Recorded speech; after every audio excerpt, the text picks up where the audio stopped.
Hello, and welcome.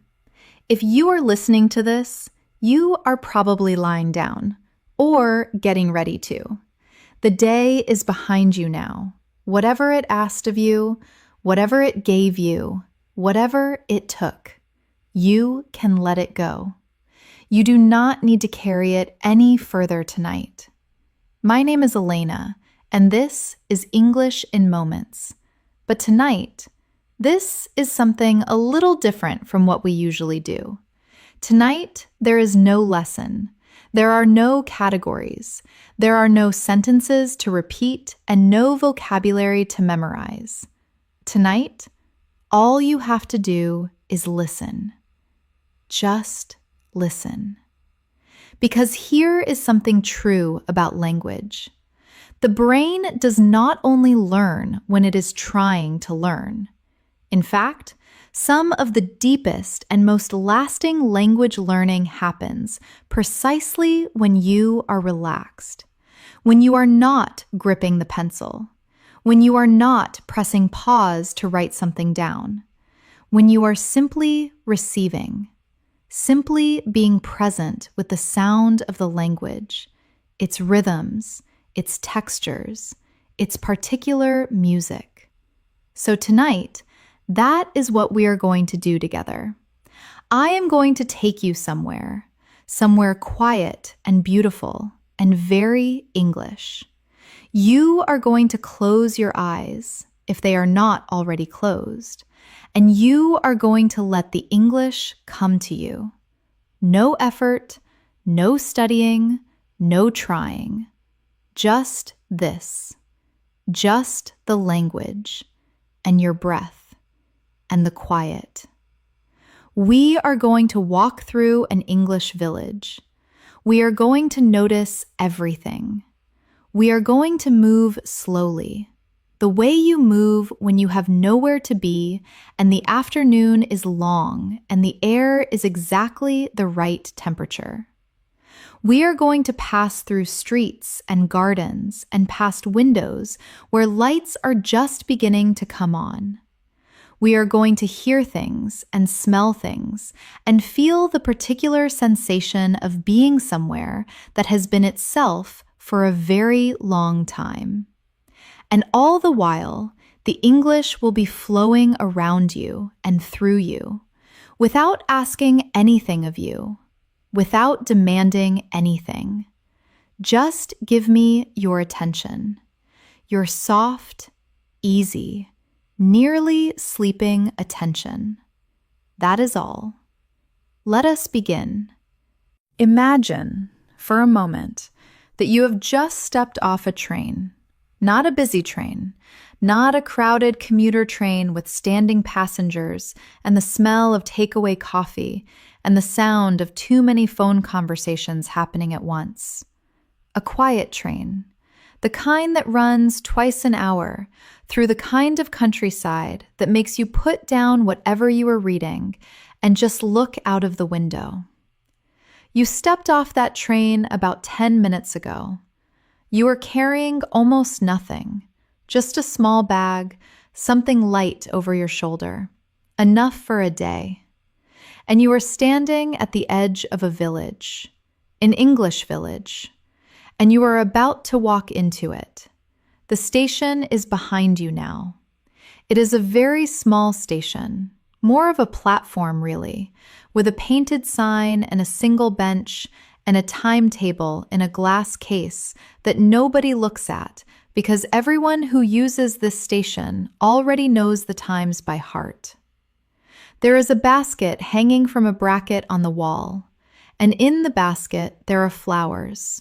Not grand flowers, not florist flowers, just cheerful, unpretentious flowers, the kind that volunteer themselves every spring without being asked.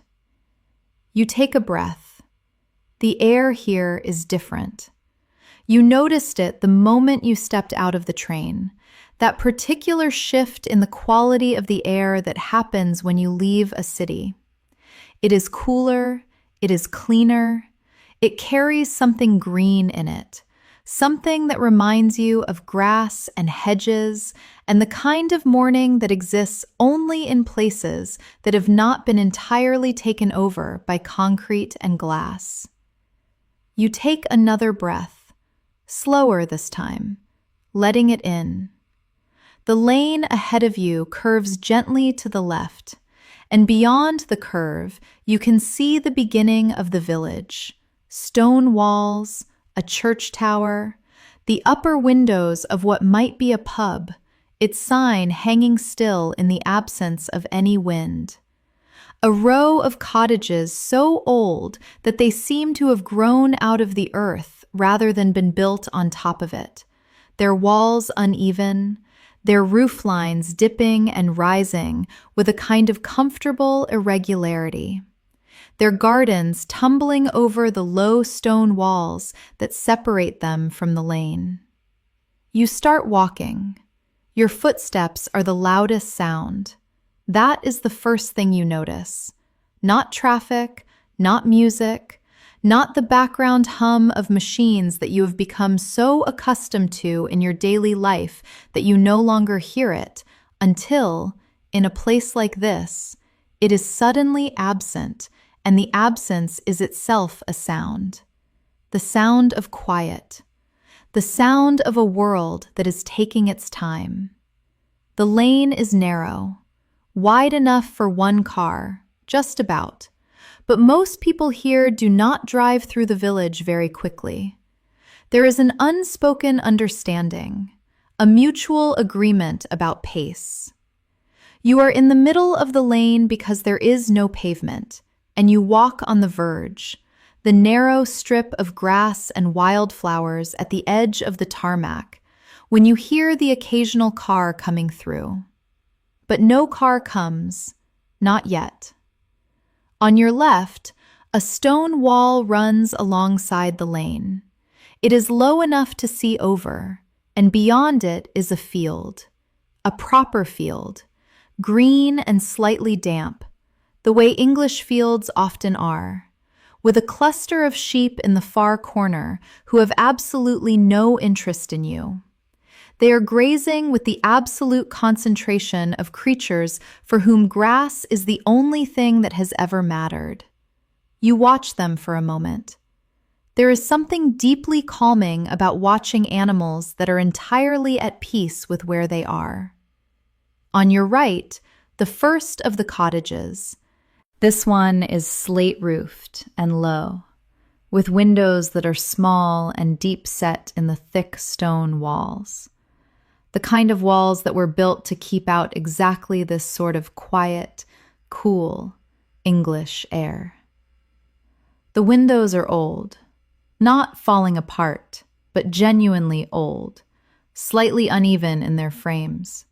The glass with the faint ripple that handmade glass has. The kind of glass that makes the light do something interesting when the sun catches it at the right angle. The garden is not a formal garden. Nobody has laid it out in neat rows or imposed any particular plan on it. It has simply been encouraged. Things have been planted and watered and allowed to find their own way. And the result is this cheerful, confident tumble of color and shape. Roses climbing the wall beside the door, not quite in bloom yet, but close. Lavender in 2 long rows beside the path. The kind of lavender that bends slightly in even the most gentle air movement and releases its particular smell when you brush against it. A hydrangea in full blue that is frankly rather showing off, which you find you do not mind at all. The front door is painted a deep, dark green. The kind of green that looks different in rain than it does in sunshine, darker and richer when wet, almost black at the edges. There is a boot scraper beside the step, iron and old and worn smooth at the top from decades of use. There are no boots beside it today. The house is quiet. You pass the gate, continue along the lane. The next cottage is different in character, but similar in age. Its walls are rendered rather than bare stone, plastered over and painted a warm cream that has been repainted so many times over so many years that the layers of paint have given it a slightly uneven texture, like the walls of a room that has been loved for a very long time. The garden here is tidier, more deliberate. Someone here has opinions about gardens and has acted on them. A box hedge along the front, clipped to a precise evenness. Roses of a very particular type, trained and tied to wires on the wall with small wire ties, each one placed with care. A gravel path, raked. A terracotta pot on either side of the door, containing a bay tree shaped into a perfect ball. Everything in its place. And yet it does not feel cold, because the window on the ground floor is open, just slightly, just enough to let the air move the curtain, and from somewhere inside there is the faint, warm smell of something baking. Bread, you think, or perhaps a cake, something flour-based and warm and golden, which is more or less the same smell as the word home in any language you care to name. You slow down as you pass, not stopping. That would feel intrusive, but slowing to a pace that is barely moving at all, just for a moment, just to be near that smell. Then you walk on. The lane opens slightly as you reach what you might call the center of the village, though it is a very modest center. A small triangle of green where 3 lanes meet. A wooden bench facing the green, old and painted black, with one of those small metal plaques on the backrest that says something about a person who sat here and loved this view. A post box in the wall, the old kind, the cylindrical red cast iron kind with the royal cipher on it. The letter pressed into the metal so long ago that the edges have softened. A phone box, also red, though this one has not been a phone box for many years. Someone has filled it with books. A small lending library. Take one, leave one. The kind of human invention that makes you feel, briefly and sincerely, that everything is going to be fine. And there, at the end of the green, the church. You have seen many English country churches. If you have spent any time in England, they are almost impossible to avoid, which is not a complaint. They exist in extraordinary numbers in this country, 1 per village, sometimes more. Their towers and spires visible from the surrounding fields. Their bells ringing on Sunday mornings with a sound that manages to be simultaneously insistent and gentle. A sound that says, "We are here. We have always been here. We will be here when the rest of this has passed." This one is Norman, or mostly Norman. There have been additions over the centuries, a later porch, a Victorian restoration that tried its best and mostly succeeded, a war memorial added to the south wall sometime after 1918, with the names of men from this village who did not come back. There are 11 names, 11 men from this small place who went and did not return. The stone is weathered now. The letters are still legible if you look closely, if you trace them with your eye and let the shadow do the work. But the stone is old and growing older. The churchyard is around the church on 3 sides. The graves are of every age, the oldest ones illegible now, their inscriptions worn flat by 3 centuries of rain and frost. The stone itself crumbling back toward the earth it was taken from. The newer ones are readable. Flowers, some fresh, some dried and papery, sit in small vases in front of the newer stones. Someone comes here regularly. Someone tends this place.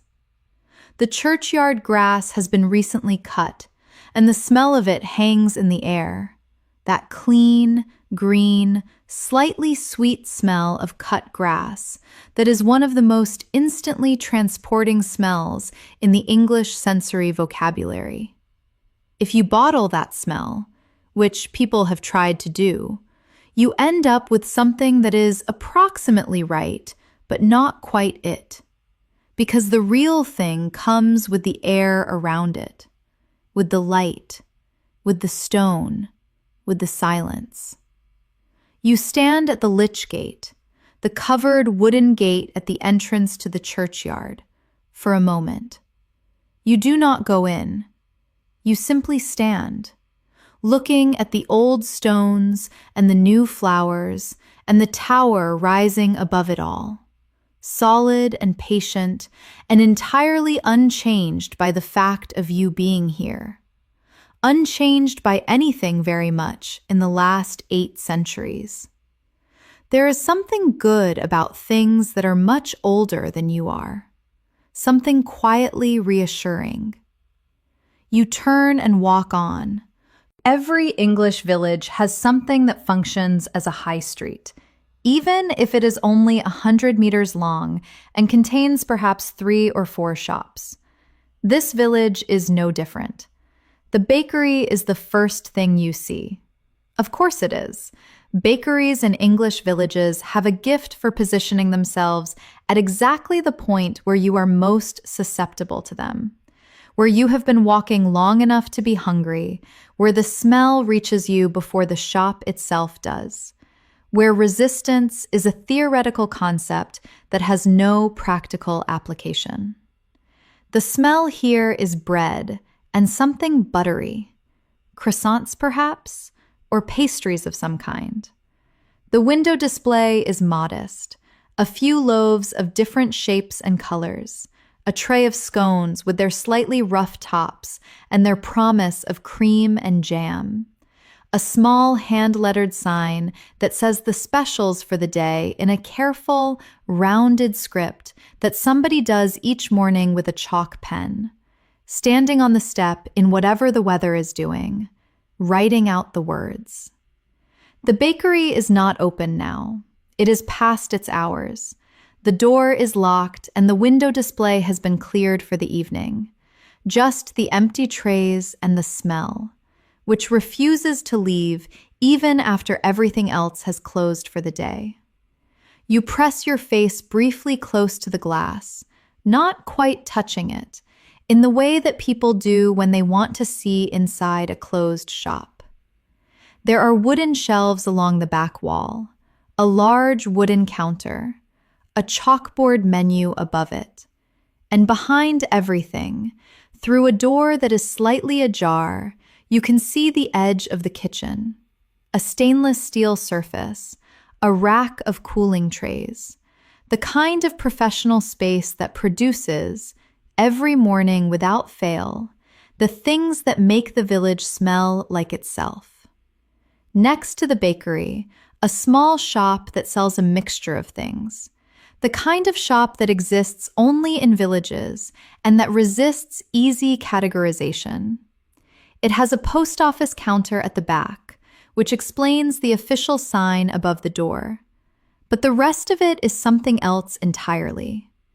Local honey in hand-labeled jars, handmade jam in small batches with handwritten labels that tell you the date and the variety of fruit, a rack of cards, birthday cards, sympathy cards, cards with no particular occasion in mind, but very nice illustrations of dogs and landscapes, stationery, a small section of books, popular fiction mostly, but also a few local interest books about the history of the area, with photographs of what things looked like 100 years ago. Batteries, umbrellas, The kind of umbrellas that you buy in a hurry because you did not bring the right one and it has started raining, which it does in England with some regularity. The post office and village shop is closed too, but its window is interesting. There is a notice board, the kind with a corkboard behind a glass-fronted wooden frame. And on the notice board are the small printed and handwritten notices of village life. A yoga class on Tuesday mornings in the village hall. Beginner's welcome. A lost cat, Tabby. Answers to the name Gerald. Greatly missed. Please call this number. A public meeting about the proposed development on the edge of the village. Everyone welcome. Refreshments provided. A thank you card, printed and pinned, to everyone who helped with the village fete, which apparently raised more than last year and will go toward the repair of the church roof. You read each one. There is something irresistible about a village notice board. It is a window into the life of a place, the ordinary, continuing, slightly chaotic, entirely human business of a community going about its existence. There is a third shop, which is a small antique shop, though antique might be a generous word. Vintage, perhaps. A collection of things that somebody valued at some point and that are now in this window, waiting to be valued again. A set of china teacups with a pattern of blue flowers that you think might be called willow pattern, which is one of the most English of all chinaware patterns and which comes with its own legend, though nobody can quite agree on the details of the legend. A stack of old books with their spines facing out, their titles in the old fonts of their era. A wooden box with brass corners. A collection of silver-plated items, a tray, a sugar bowl, a set of fish knives that have seen better days but still catch the light, a carved wooden duck that appears to have been someone's pride and joy at some point and is now here, in this window, quizzically regarding the lane outside. The antique shop is also closed. Everything is closed. It is that time of day when even the most persistent village shops have called it sufficient and gone home. But the village itself is not closed. The village is simply quieter than it was at noon. The pub is open. Of course it is. In an English village, the pub is the last thing to close. And, in all the ways that matter, it never entirely closes. It is always there. Behind its own particular kind of presence, the sign above the door, the warm light in the windows, the sound that comes through the glass of voices and laughter, and the particular acoustic of a room full of people who are comfortable with each other. The pub exists as the social heart of the village in a way that is difficult to entirely explain to someone who has not experienced it. This one is called the White Hart. Many English pubs are called the White Hart, or the Red Lion, or the Crown, or the George. These are names that go back centuries and that come from heraldry and history and the particular way that English signage developed in an era when many people could not read and needed a picture to know which building they were looking for. A white hart, a white deer, a magical creature in English folklore, the kind of creature that appears at significant moments in the old stories and leads people either toward something wonderful or somewhere they had not intended to go, and sometimes both at once. The sign hangs above the door, and it shows exactly this: a white deer, painted simply, on a dark green background, with the name of the pub in gold letters beneath it. The paint is not new, but the sign is cared for. Somebody repaints it when the weather gets to it too badly. Somebody takes the responsibility seriously. The building itself is low and long, like most English pub buildings, with small windows that were never designed to let in light so much as to keep out the cold. The glass in them glows amber and warm now, which is partly the lighting inside and partly just the way English pub glass looks at this hour, as though the warmth inside is itself a light source, which, in a sense, it is. You push open the door. The sound is immediate and welcoming. Not loud. This is not a Friday night in a city pub. Not music and shouting and the collision of too many people in too small a space. This is a Tuesday evening in a village pub. There are perhaps 15 people in here. They are seated at tables in small groups of 2 and 3 and 4. Some of them are eating. Pub food, the proper kind. A pie with a thick pastry lid sitting in a pool of gravy. A plate of fish and chips with a small paper container of tartare sauce on the side. A ploughman's lunch that has arrived looking like a small landscape of bread and cheese and pickle and apple and various other things arranged with more care than the name suggests. Some people are simply drinking. A man at the bar is doing a crossword, his pint untouched beside him while he considers a clue. The barman, or perhaps the landlord, because there is something proprietorial about the way he is standing, as though this is his room and he is pleased you have come to it, looks up when you come in. He does not say anything immediately, just looks up, just acknowledges. The way that people in villages acknowledge each other. A slight incline of the head. A minimal expression that says, "I know you are there. I will be with you when I am ready." Which is not a dismissal, but an inclusion. You find a small table near the window.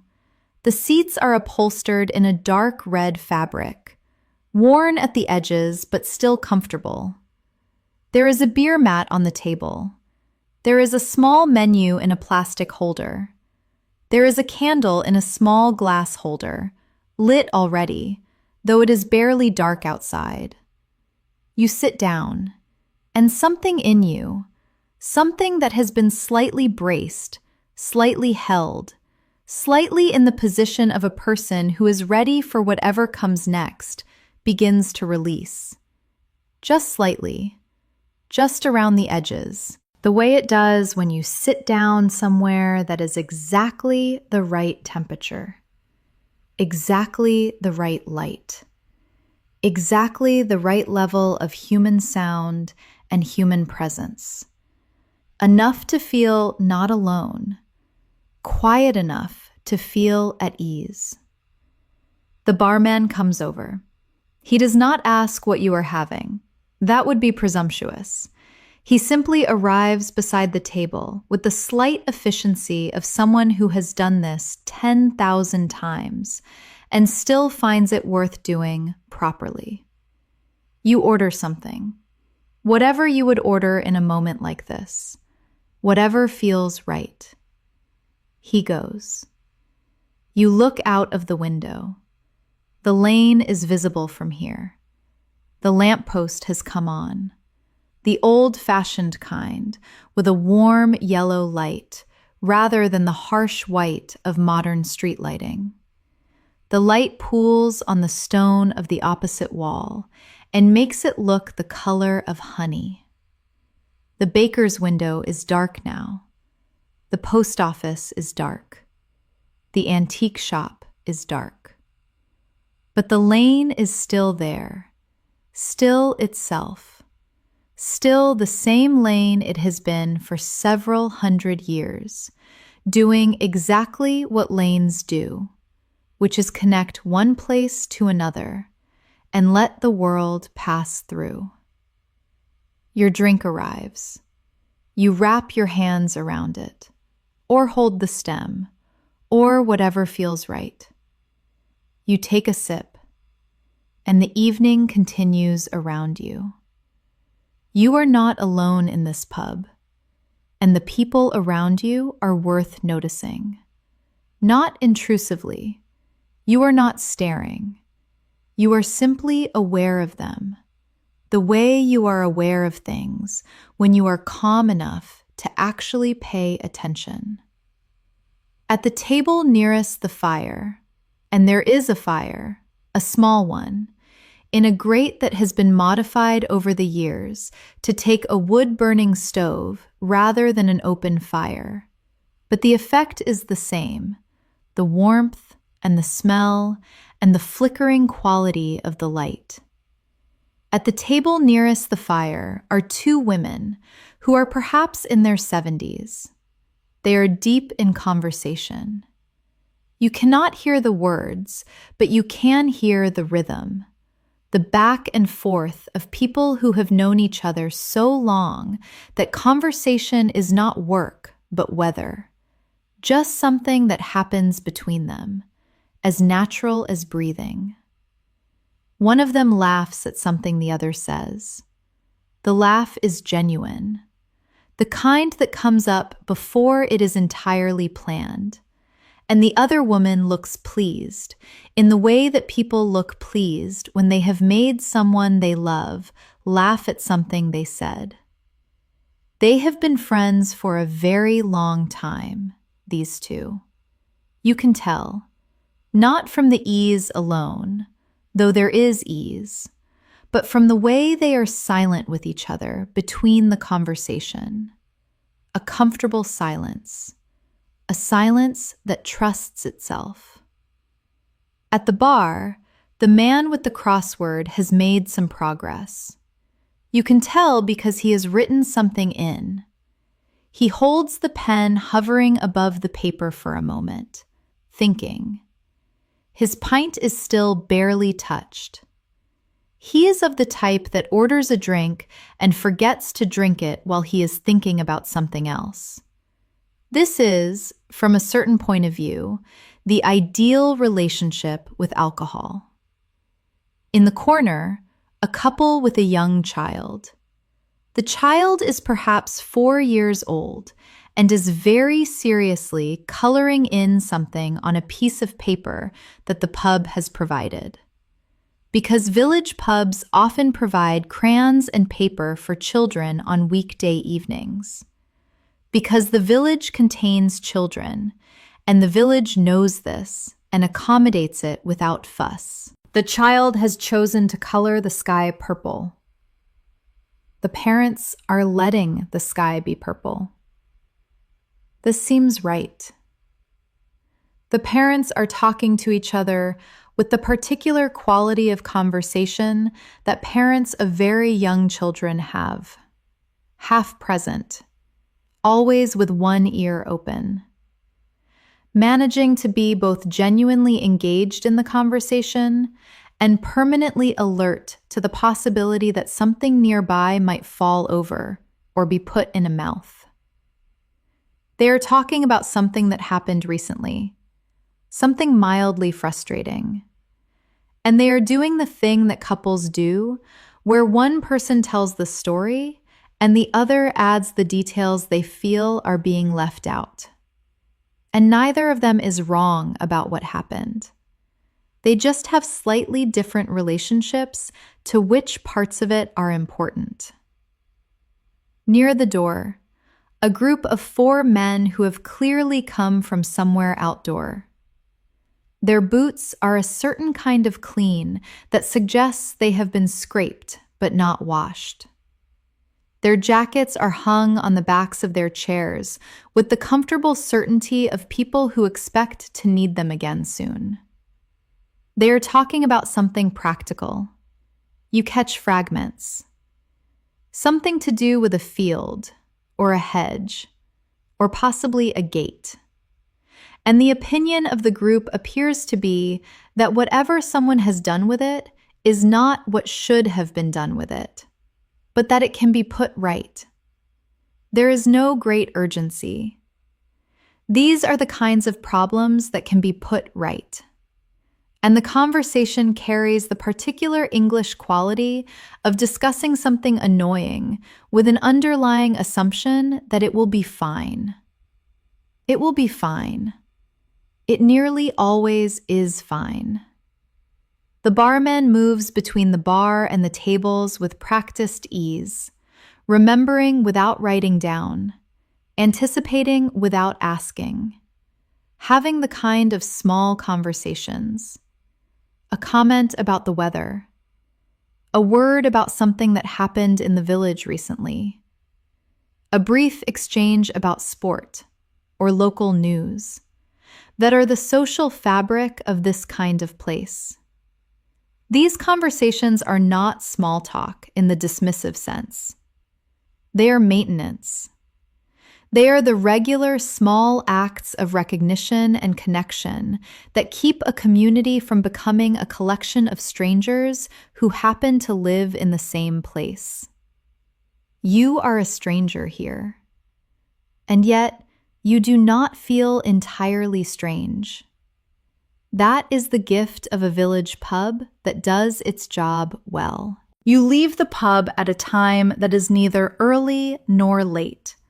The evening has not quite decided to become night, but it is leaning in that direction. The sky to the west still holds a faint brightness, a residual warmth from a sun that set an hour ago. But overhead and to the east, it is properly dark, the kind of dark that reveals stars. Stars are visible here in a way they are not in cities, because there is so little other light competing with them. A clear night in an English village is different from a clear night in a city. The sky here belongs to itself. You stand outside the pub for a moment. Your eyes adjust.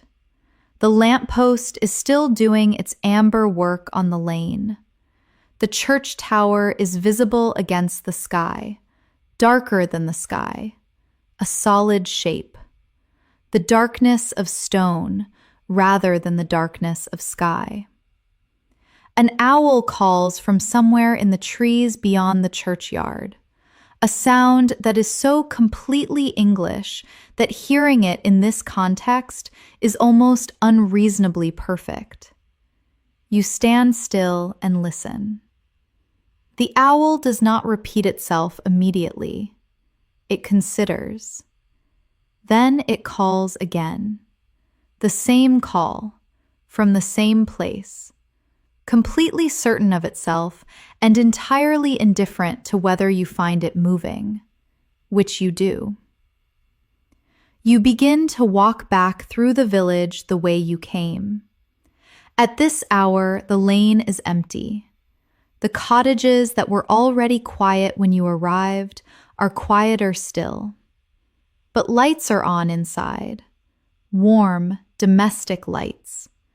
The particular quality of interior evening light visible through curtains that are not quite closed, or through the gap between the curtain and the window frame. The light of someone's kitchen, someone's sitting room, someone making a cup of tea before going up to bed, or watching something on television, or reading in the chair that has become, over time, definitively their chair. You pass the post office, pass the bakery, which smells of nothing now. All the warmth and flower and promise of the morning is sealed inside for tomorrow. Past the antique shop and its quizzical wooden duck, which is now just a shape in the dark, visible only in outline. Past the church. The lich gate creaks slightly as the breeze moves it.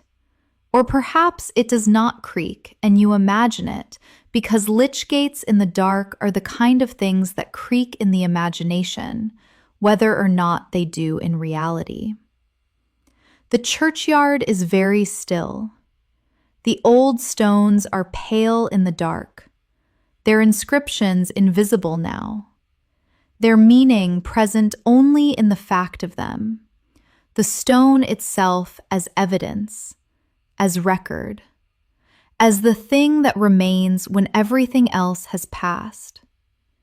You think, without intending to, about the 11 names on the south wall, about the men from this small place, about the particular quality of that loss, the village-sized loss, the everybody knew them loss, the kind of loss that leaves a hole in the shape of a person that everyone can see because everyone knew that person's shape.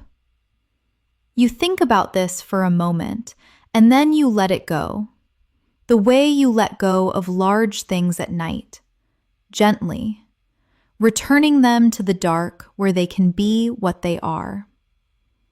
The lane takes you back to the station. The platform is empty and lit by a single light at the far end. The flower basket is still there. The flowers are closed now. Some flowers do that, close up at night, which is something they do not always teach you about flowers. They are not dead. They are simply resting. You sit on the bench. You are not waiting for a train. There are no more trains tonight. You are simply sitting, the way people sit in places that deserve to be sat in, that deserve the time and the stillness of a person who is not rushing on to anything. The night is around you. The village is around you. 800 years of stone and seasons and people, living and dying and eating bread and losing cats, and going to church and sitting in the pub and looking at the stars. All of it around you. Present in the particular way that old places are present, which is not loud or demanding, but simply there, simply itself, simply continuing in its own quiet way. You have somehow slept. You are not sure exactly when. There was no precise moment of transition, no border crossed, no line between awake and not awake. There was the village, and the dark, and the stars, and the bench, and the owl. And then there is this, the beginning of light.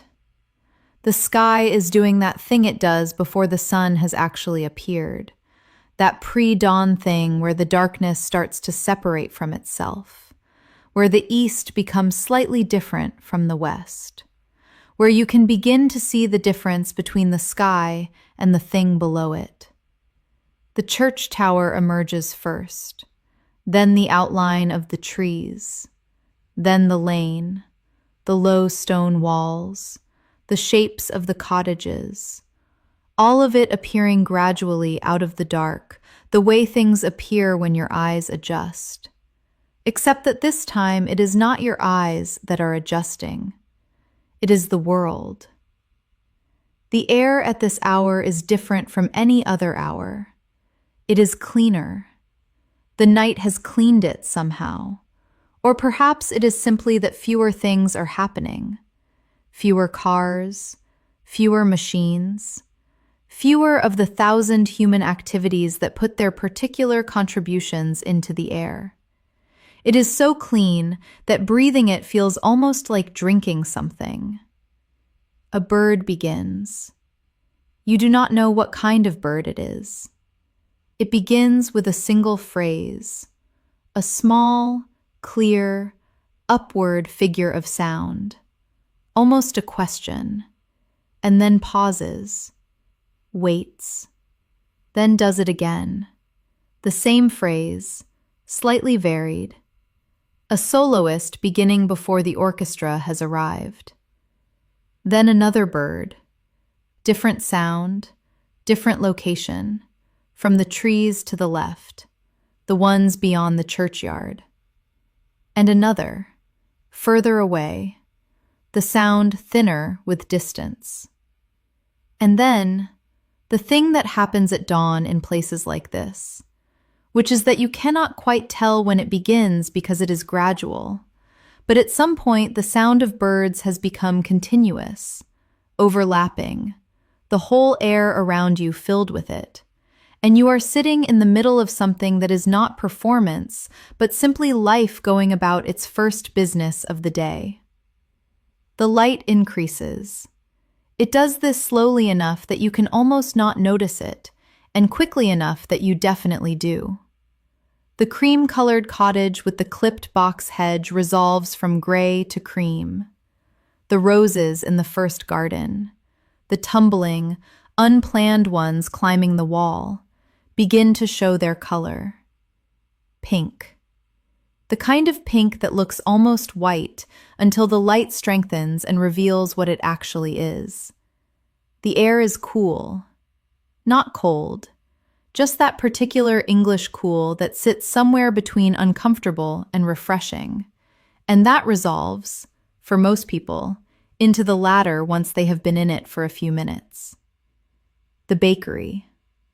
Even at this hour, even before the door is open, even before the sign is turned to its open-facing side, there is something happening in the bakery. A light in the kitchen, through the slightly ajar door you noticed yesterday. Movement. The sound. And it is barely a sound, more a suggestion of sound, of something beginning, something warming, something that is working on becoming the smell that will fill this lane later this morning, that will reach you before you see the shop, that will make you forget, briefly and pleasantly, anything you had been planning to do next. You stand up from the bench. You stretch. The way you stretch when you have been still for a long time and your body has held a position long enough to need undoing. You begin to walk. There is a garden at the edge of the village that you did not notice yesterday because you were walking in the other direction and because it is set back from the lane and because you were still arriving, still adjusting to being here, and you had not yet learned to look properly. You notice it now. It is behind a low wall, the same stone as everything else in the village, the local stone, which has a particular warm gray color that changes with light and weather, but always comes back to the same essential warm gray. The wall is perhaps waist-high, and the garden behind it is clearly old, not a formal garden, not a garden with a designer, a garden with a history, which is a different thing entirely. The apple trees are the first thing. There are 3 of them, old enough that their trunks have the particular character of very old apple trees, gnarled and lichened, the bark thick